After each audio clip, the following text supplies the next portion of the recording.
నిజ నిర్ధారణకు అంతిమ నిర్ణయం డిఎన్ఏ టెస్ట్. ఉన్నది ఉన్నట్లుగా వాస్తవాలను శోధించి వివరించే మన డిఎన్ఏ టీవీ, మన రాష్ట్రం, మన ఛానల్. సార్, అందరికీ నమస్కారం అండి. రాష్ట్ర ప్రభుత్వం ఎన్నికల కోడ్ వచ్చిన తర్వాత కూడా చాలా బరి తెగించి వ్యవహరిస్తూ ఉన్నది. ముఖ్యంగా పోలీసు శాఖ బరి తెగించి వ్యవహరిస్తూ ఉన్నది. చట్టంతో పని లేదు, వాళ్ళ విధి విధానాల్ని గౌరవించట్లేదు. నిన్న సాక్షాత్తు భారతదేశ ప్రైమ్ మినిస్టర్ మోడీజీ గారు ముఖ్య అతిథిగా అటెండ్ అయ్యారు. చిలకలూరుపేట ప్రజాగళం సభ Telugu Desam party, Janasena party, Bharatiya Janata party మూడు కలిపి సభ పెడితే లక్షలాది మంది వచ్చారు. మేము ఊహించిన దానికంటే జనం వచ్చారు. ఇలా ప్రైమ్ మినిస్టర్ వస్తున్నారు, పెద్ద సభ కండక్ట్ చేస్తున్నాం, కావలసిన సెక్యూరిటీ అరేంజ్మెంట్స్ చేయండి అని చెప్పి 12వ తారీఖునే తెలుగుదేశం పార్టీ ప్రధాన కార్యాలయం నుంచి డీజీపీ గారికి లేఖ పంపించాం. వాళ్ళు ఏం చేయాలి? ఇమ్మీడియట్గా అదంతా చూసి సెక్యూరిటీ అరేంజ్మెంట్ చేయాలి. నిమ్మకు నీరెత్తినట్లుగా కూర్చొని నిన్న సభను చిన్నాభిన్నం చేయటానికి ప్రభుత్వమే ప్రయత్నం చేసింది, పోలీసు శాఖ ప్రయత్నం చేశారని చెప్పడానికి చాలా బాధపడుతున్నాం. ట్రాఫిక్ రెగ్యులేట్ చేయలేదు, మేమంతా చెప్పినా. జనాన్ని రెగ్యులేట్ చేయలేదు. సౌండ్ సిస్టమ్ ఉన్న పెద్ద పోల్స్ పెట్టామే అక్కడ. దాని మీద ఎక్కి జనం తొక్కుతూ ఉంటే ఎన్నిసార్లు మైకులో చెప్పినా కూడా, ఎన్నిసార్లు మా వాలంటీర్ చెప్పినా కూడా ఒక్క పోలీస్ కానిస్టేబుల్ కూడా అక్కడికి వెళ్ళలేదు. ఒక్క పోలీసు కూడా వాళ్ళని దిగమని చెప్పలేదు. అది ప్రైమ్ మినిస్టర్ సభ అనుకున్నారా, లేకుంటే దాన్ని పోయే దానయ్య సభ అనుకున్నారా మాకైతే అర్థం అవ్వట్లేదు. సాక్షాత్తు ప్రైమ్ మినిస్టర్ గారే ప్రోటోకాల్ను కూడా ఉల్లంఘించి ఆయన మైక్ దగ్గరకు వచ్చి ఆయన రిక్వెస్ట్ చేశారు. హిందీలో, ఇంగ్లీష్లో, తెలుగులో కూడా మీ ప్రాణాలు చాలా ముఖ్యం మాకు. కరెంటు తీగలు ఉన్నాయి పైన, మీరు ఆ ఎక్కిన వాళ్ళందరూ దిగండి అని చెప్పి ఆయన చేతులెత్తి నమస్కారం చేసి కోరాల్సి వచ్చింది. నేను అడుగుతున్నా ఈ రోజున డీజీపీ గారిని, మీరు డీజీపీగా అర్హత ఉందా మీకు? నేను అడుగుతున్నా ఇంటెలిజెన్స్ అడిషనల్ డీజీని, పోలీస్ అధికారిగా వ్యవహరించే తీరు ఇదేనా? ఐజీ పాలరాజుని అడుగుతున్నాం, మీరు ఐజీయేనా? మీకంటే ఒక కానిస్టేబుల్ బ్రహ్మాండంగా చేస్తాడు అక్కడ. ఆ ఎస్పీ పల్నాడు, అతను అనవసరంగా కాకి చొక్కా వేసుకున్నాడు. వీళ్ళకి చొక్కా ఏది లేదనుకుంటా, వైసీపీ వాళ్ళకి చొక్కా ఉందా? ఏదో 3 రంగుల బ్లూ చొక్కా వేసుకొని తిరగాలి ఆయన. ఆయన వైఎస్ఆర్ కాంగ్రెస్ పార్టీ కార్యకర్త రెడ్డి గారు, పోలీస్ ఆఫీసర్ కాదు. పల్నాడు ఎస్పీ అసలు అతను పోలీస్ ఆఫీసర్ అని అనకూడదు. అతన్ని వైఎస్ఆర్ కార్యకర్త అండ్ పోలీస్ ఆఫీసర్, అది ఆయన హోదా. అతనేమి చేస్తున్నాడో తెలియలేదు. నిన్న సభను భగ్నం చేయటానికి ఆయన శాయశక్తుల ప్రయత్నం చేశాడు. 1,50,000 మంది వస్తారని ఇంటెలిజెన్స్ రిపోర్ట్ ఇచ్చారట. అక్కడ 10 లక్షల పైన జనం వచ్చేటప్పటికి ఈ సభను భగ్నం చేయాలని ఇంటెలిజెన్స్ డీజీ కూడా కంకణం కట్టుకున్నాడు. ప్రధానమంత్రి మాట్లాడే సభలో మైక్ డిస్టర్బ్ అవుతుంది, దూరంగా పంపించండి అని చెప్పినా కూడా చేయకుండా 11 నిమిషాలు ఆయన పలుసార్లు మైక్ డిస్టర్బ్ అయితే ఎవరిది అది? పోలీసుల వైఫల్యం కాదా? పోలీసుల చేతకాంతనం కాదా? పోలీసుల అసమర్థత కాదా? అసలు రాష్ట్రంలో పోలీస్ శాఖ ఉందా, నిద్రపోతుందా అని చెప్పి నేను అడుగుతున్నా. అసలు డీజీ అయినా మీరు? డీజీ అని చెప్పుకున్న అర్హత ఉందా మీకు? సిగ్గుమాలిన వ్యవహారం. ఆయన అంట జగన్మోహన్ రెడ్డి ప్రభుత్వం పడిపోతే ఈయన రాజీనామా చేసిపో, అప్పుడు దాకేందుకు ఇప్పుడే వెళ్ళిపో. ఎటు ఆయన 30 రోజులు 35 రోజులు వెళ్ళిపోతాడు ఆయన.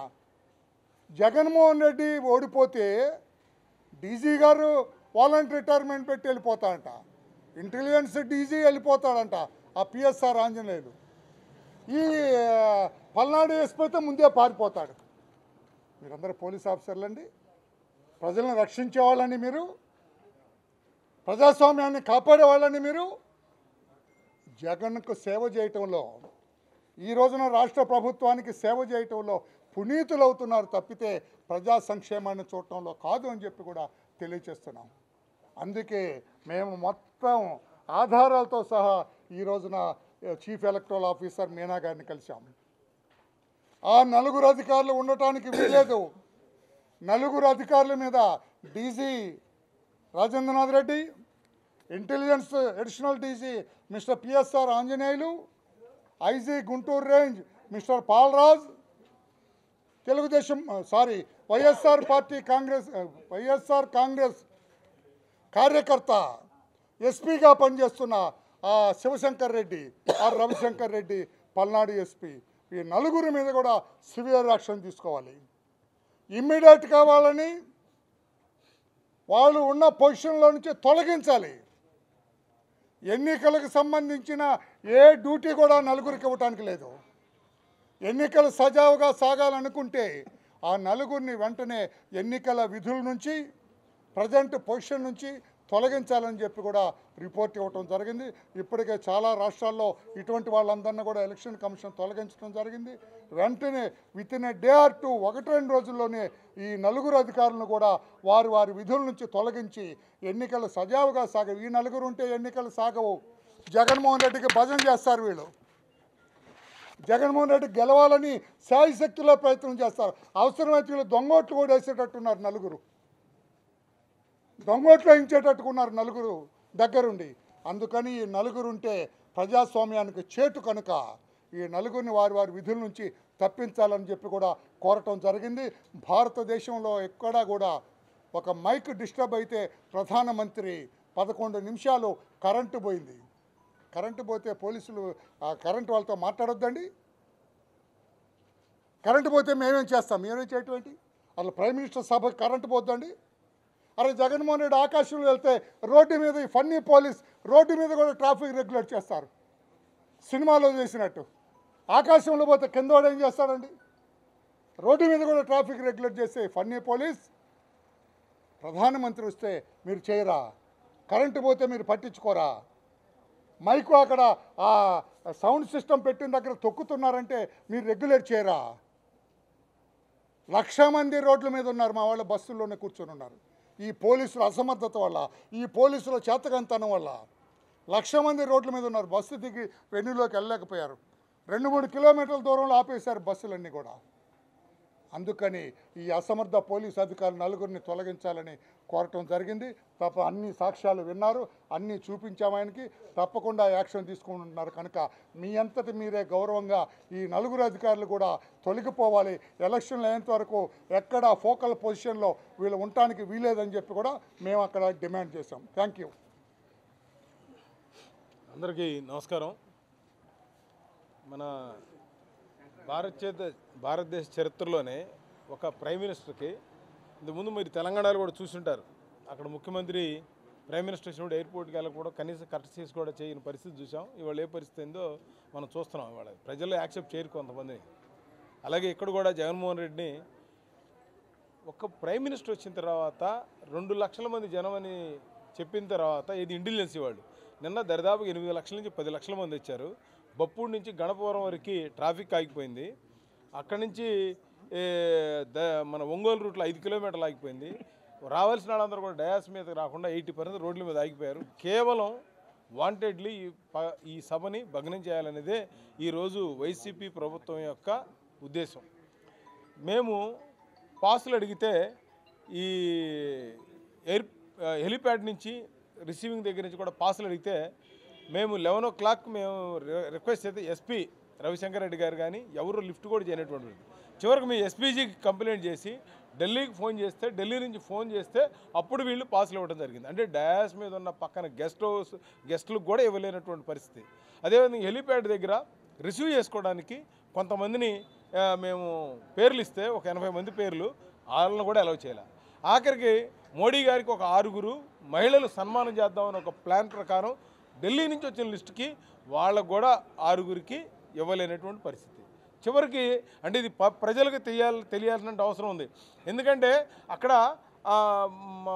ఎవరైతే చదువుతున్నప్పుడు బొకేలు షాల్స్ కూడా రానివ్వలేవి పోలీసులు. ఇప్పుడు దాకా ఏదైతే మేము చెప్పామో అక్కడ ఉన్న ఎస్పీ, అసలు ఎస్పీ గారికి షాల్స్ను బొకేలు ఉంటుంది, ఎస్పీజీ వాళ్ళు చూసుకుంటారు.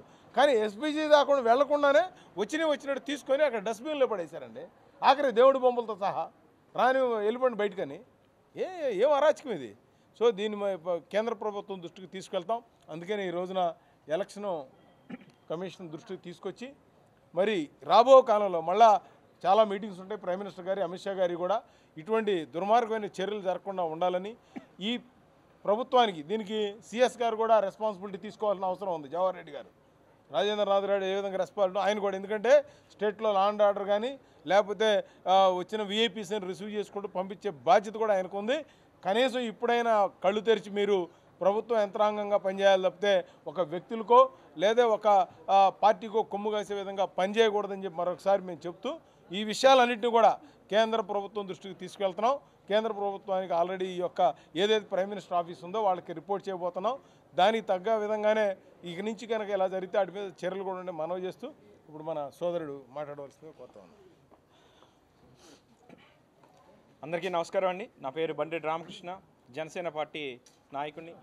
ఈ రోజున ఉమ్మడిగా మరి బీజేపీ, జనసేన, తెలుగుదేశం అందరం కలిసి మరి ఎలక్షన్ కమిషనర్ గారిని కలవడం జరిగింది. దానికి ముఖ్య కారణం మనం నిన్నటి జరిగినటువంటి సభ దగ్గర నుంచి చూసుకుంటే మనందరం ప్రపంచంలోనే అతిపెద్ద ప్రజాస్వామ్యం భారతదేశం అయితే అలాంటి ప్రజాస్వామ్యానికి అధినేత అయినటువంటి ప్రైమ్ మినిస్టర్ గారు మన ఆంధ్ర రాష్ట్రానికి వస్తే మరి భద్రతా పరంగా ఎటువంటి జాగ్రత్తలు తీసుకోలేనటువంటి పోలీస్ యంత్రాంగం మరి విఫలమైంది. స్వయాన ప్రధానమంత్రి గారు వచ్చి ప్రకటించే సభలో మరి 11 నిమిషాలు కరెంటు లేకుండా చేశారు. మరి ఎక్కడికి పోతున్నామో అర్థం కానటువంటి ఇది. ఇలాంటి సిబ్బందిని పెట్టుకుని, ఇలాంటి పోలీస్ వ్యవస్థను పెట్టుకుని ఎన్నికలు చేయడం చాలా కష్టం. ఖచ్చితంగా మార్పులు తీసుకురావాలని చెప్పి ఎలక్షన్ కమిషనర్ గారికి మేము విజ్ఞప్తి కోరాం. ఖచ్చితంగా ఇది భారత ప్రజాస్వామ్యం మీద జరిగినటువంటి పెద్ద అవమానంగా భావిస్తూ ఉన్నాం. ప్రధానమంత్రి గారు ఉన్నటువంటి సభలో ఆడియో పనిచేయకుండా చూశారు. మరి తీసుకోవాల్సిన జాగ్రత్తలు మరి పోలీసులు కానీ పోలీస్ సిబ్బంది కానీ మరి ఎటువంటి జాగ్రత్తలు తీసుకోలేదు. అక్కడ మరి స్పీకర్స్ ఉన్న చోట మరి జనాల్ని అలౌ చేయకూడదని తెలుసు. ఖచ్చితంగా అక్కడ వాలంటీర్ల మాట వినే ప్రసక్తి లేదు. అంత పెద్ద మనిషి మరి స్వయాన ప్రధానమంత్రి గారు అక్కడికి వచ్చినప్పుడు ఎటువంటి జాగ్రత్తలు తీసుకోవాలి, ఎటువంటి ప్రోటోకాల్స్ తీసుకోవాలి, ఎన్ఎస్జీ ఖచ్చితంగా చెప్పింది మరి పోలీస్ డిపార్ట్మెంట్కి. అయినా సరే పోలీసులు విఫలమయ్యారు. ఖచ్చితంగా ఈ వ్యవస్థతో మనం ఎన్నికలు చేయడం చాలా కష్టం. ఖచ్చితంగా ఎలక్షన్ కమిషన్ మరి తీసుకోవాల్సిన మార్పులు చేర్పులు తప్పకుండా చేయాలని చెప్పి విజ్ఞప్తి చేసాం అందరం కలిసి. ఖచ్చితంగా మరి ఎలక్షన్స్ మరి శాంతియుతంగా ప్రజాస్వామ్యబద్ధంగా జరగాలంటే ఈ మార్పులు చేయాలి. మరి ప్రధాన ఎలక్షన్ కమిషనర్ గారికి అలాగే రాష్ట్రంలో ఉన్నటువంటి ఎలక్షన్ కమిషనర్ గారికి మరి విజ్ఞప్తి చేసాం. ప్రజలందరూ గమనిస్తూ ఉన్నారు, ఇది ప్రజాస్వామ్యం మీద దాడి. మరి కనీసం ఎస్పీ గారు అక్కడ లేకపోవడం చాలా బాధాకరం. స్వయాన ప్రైమ్ మినిస్టర్ గారు వచ్చారు అంటే ఎస్పీ గారు ఆ సభలో ఉండాలి. మరి ఆ సభలో ఉండకపోకుండా అక్కడ తీసుకోవాల్సిన జాగ్రత్తలు తీసుకోవాలి. ఆయన ఎస్పీ ఆఫీసులో కూర్చుండడం వల్ల ఎంత నష్టం జరుగుతుంది, అక్కడ ప్రజా నష్టం జరిగే అవకాశం ఉంది. మరి అలాంటివి మరి జాగ్రత్తలు కూడా తీసుకోలేనటువంటి ప్రభుత్వ యంత్రాంగం మరి పోలీస్ యంత్రాంగం ఖచ్చితంగా మారాలి అని చెప్పి మేము ఎలక్షన్ కమిషన్ విజ్ఞప్తి చేసాం. ఖచ్చితంగా ఎలక్షన్ కమిషన్ మా కోరికను మన్నించి తీసుకోవాల్సిన మార్పులు తీసుకుంటుందని చెప్పి మేము భావిస్తా ఉన్నాం. థ్యాంక్ యూ అండి.